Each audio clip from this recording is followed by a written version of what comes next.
বর্তমান বিশ্বে সেপসিস একটা one of the leading cause of death and suffering. এতে পেশেন্টের শুধু সাফারিংসই বাড়ে না, আমাদের হসপিটাল রিলেটেড কস্টও অনেক বেড়ে যায়। তো সেপসিস থাকলেই আসলে আমাদের যেমন রোগীদের কষ্ট বাড়ে, ওভারঅল সাফারিংসও বাড়ে। এবং এই কথাটা মাথায় রেখে এবছর ওয়ার্ল্ড সেপসিস ডের প্রতিপাদ্য বিষয় হচ্ছে prevention of sepsis, save lives, stop suffering.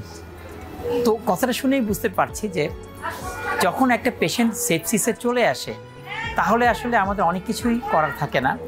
আমাদের হয়তো ট্রিটমেন্ট করতে কষ্ট বাড়ে এবং পেশেন্টের সাফারিংসও বাড়ে।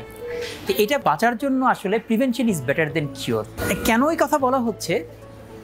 যখন কোনো একটা পেশেন্ট ইনফেকশন হয়, সাধারণত আমরা সময় পাই যে পেশেন্টকে এই ইনফেকশনটা বড় হয়ে ডিসরেগুলেটেড হয়ে আপনার সেপসিস পর্যন্ত যাওয়ার আগে আমাদের পেশেন্টদের সময় দেয়। এবং ওই সময় আমরা আর্লি যদি পেশেন্টকে সেপসিস আইডেন্টিফাই করতে পারি এবং যদি তাকে প্রপার ট্রিটমেন্ট করতে পারি তাহলে হয়তো সেপসিস প্রিভেন্ট করা যায় এবং তাকে পেশেন্টকে সাফারিংস এবং কস্ট থেকে বাঁচানো যায়। এখানে আমাদের কিছু খেয়াল করতে হবে। তো পেশেন্ট যখন ইনফেকশনে আসে কিন্তু কয়েক জায়গাতে, সেটা ঘটে বাসাতেও হতে পারে, কমিউনিটিও হতে পারে, অথবা হসপিটালেও হতে পারে। কমিউনিটিতে আমাদের খেয়াল করতে হবে যখন কোনো আর্লি সাইন অফ ডিজিজ থাকে, আর্লি সাইন অফ ইনফেকশন থাকে, তখন আমরা চিকিৎসকের কাছে আসার চেষ্টা করব সময় মতো।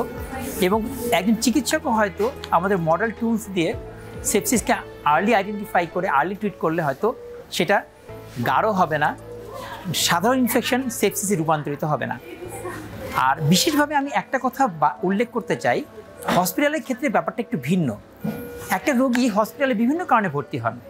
তিনি হয়তো হার্টের কোনো প্রবলেম ভর্তি হতে পারেন, কিডনির কোনো প্রবলেম ভর্তি হতে পারেন, ইভেন এমনকি সে ধরেন কোনো একটা অপারেশনের জন্য হসপিটালে ভর্তি হতে পারে। সমস্যাটা হয় কখন? একটা রোগী যখন অপারেশনের জন্য ভর্তি হয়, পোস্ট অপারেটিভ পিরিয়ডে হসপিটালে থাকলে তখন দেখা যায় যে আমরা যদি অনেক বেশি ভিজিটার তাকে দেখতে আসে, অনেক লোক দেখতে আসে, পেশেন্ট ক্রাউডিং যদি বেশি থাকে, তখন হয়তো হসপিটাল অ্যাকোয়ার্ড কিছু ইনফেকশন তার মধ্যে চলে আসতে পারে এবং সেটার কারণে সেপসিস হয়ে ওভারঅল সাফারিংস এবং ওভারঅল কস্ট বেড়ে যেতে পারে। আমরা এই জন্য হসপিটাল থেকেই আসলে আমরা একটা পলিসি করেছি যে ধরুন কীভাবে ভিজিটার রেস্ট্রিক্ট করা যায়।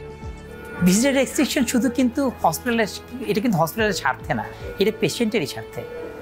এবং এই প্রতিপাদ্য বিষয়ের সাথে একেবারেই যাচ্ছে যে সেপসিস প্রিভেন্ট করার জন্য আমরা যেমন আর্লি আইডেন্টিফাই, আর্লি ডিটেকশন করব, এমনকি সেই রকমভাবে আমরা হসপিটালেও যখন একটা পেশেন্ট আসে আমরা অযথা যেন হসপিটালে ভিড় না করি, অযথা যেন বেশি ভিজিটার না আসে এবং ক্রস ইনফেকশন, এক রোগী থেকে যেন অন্য রোগীতে ইনফেকশন না যায় এবং ভিজিটার থেকে বা রোগীর লোকজন থেকে যেন কোনো ইনফেকশন রোগীর মধ্যে না যায়, এই ব্যাপারে যেন সচেতন থাকি।